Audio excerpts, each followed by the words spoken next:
एक भयानक अंधेरी रात में मंदिर की सीढ़ी पर मंदिर में लगे लाइट की रोशनी में एक साधारण 15 साल का लड़का पढ़ाई करते दिखा। ठंडी के दिन थे, वो ठंड से कांप रहा था लेकिन पढ़ाई में खोया हुआ था। हफ्ते में 2 दिन में उस रास्ते से होकर गुजरता था। दिन में कभी वो नजर नहीं आता। मुझे काफी जिज्ञासा होती थी उसके बारे में जानने की। एक रात खाना खाकर मैं गाड़ी लेकर उसी रास्ते से गुजरने वाला था। सोचा जाते जाते कुछ पार्सल लेकर जाऊंगा उसके लिए। मैं पार्सल लेकर गाड़ी से उस मंदिर के पास पहुंचा। लड़का सीढ़ियों पर बैठकर हमेशा की तरह पढ़ाई कर रहा था।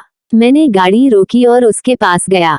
मेरी तरफ जब उसने देखा तो वो मुस्कुरा दिया जैसे वो मुझे पहले से जानता हो। मैंने उससे पूछा, बेटा तुम हमेशा यहीं पर क्यों पढ़ाई करते हो? सर, मेरे घर में बिजली नहीं आती। मेरी माँ बीमार रहती हैं और तेल डालकर दिया जलाने लायक मेरी परिस्थिति नहीं है, बस इसलिए मैं यहाँ आकर पढ़ता हूँ।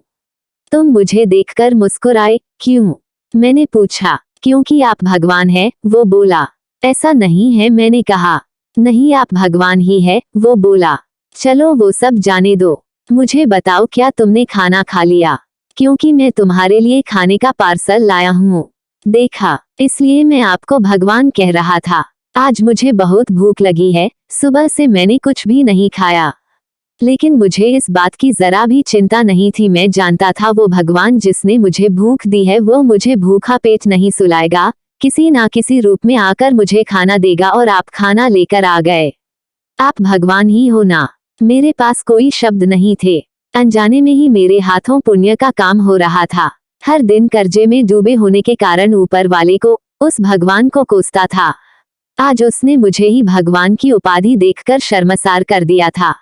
आधा खाना खाकर उसने आधा बचा लिया और मुझसे बोला कि सर आप 5 मिनट यही ठहरिए, मैं ये खाना मेरी माँ को देकर आता हूँ।